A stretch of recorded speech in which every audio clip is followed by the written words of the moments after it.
నాజీర్ అహ్మద్ గారు.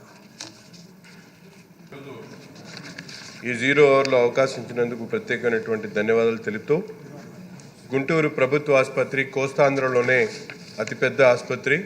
దాదాపు 1600 పడకలతో 3000 మంది ప్రతిరోజు కూడా ఈ ఆసుపత్రికి ఇన్పేషెంట్ వచ్చేటువంటి పరిస్థితులు ఉన్నాయి.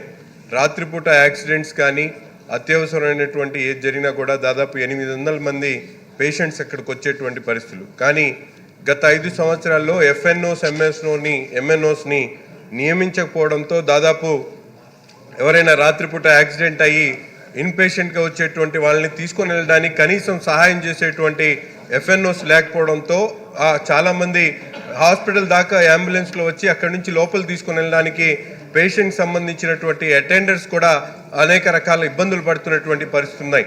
రాత్రిపూట కొంతమంది మొన్న 10 రోజుల క్రితం ఒక మహిళ రాత్రిపూట ఫోన్ చేసి చనిపోయినటువంటి డెడ్ బాడీని బయటికి తీసుకొని వచ్చేటువంటి వాళ్ళు కూడా లేరు అని చెప్పి చెప్పడం చాలా బాధాకరం అధ్యక్ష.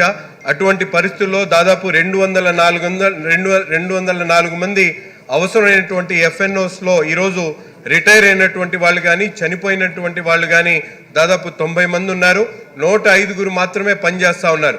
అంటే 3000 మంది వచ్చేటువంటి హాస్పిటల్కి కనీసం 200 మంది నుంచి 300 మంది ఎఫ్ఎన్ఓస్ అవసరం అయితే గత 5 సంవత్సరాల్లో దీని మీద దృష్టి సారించకపోవడం చాలా బాధాకరం. ఇప్పటికైనా ఈరోజు గౌరవ ముఖ్యమంత్రి గారు చాలా దీని మీద వైద్య శాఖ మీద అనేక రకాల ఆలోచనతో ముందుకు సాగుతున్నటువంటి తరుణంలో కోస్తాంధ్రలో అతిపెద్ద ఆసుపత్రికి ఉన్నటువంటి గుంటూరు ప్రభుత్వ ఆసుపత్రిలో వెంటనే ఎఫ్ఎన్ఓస్ ఎంఎన్ఓస్ని నియామకాన్ని చేపట్టి దానికోసం అవసరమైనటువంటి బడ్జెట్ని విడుదల చేయాలని చెప్పి కూడా ఈ సందర్భంగా గౌరవ వైద్య శాఖ మంత్రి గారిని కోరుతా ఉన్నాం.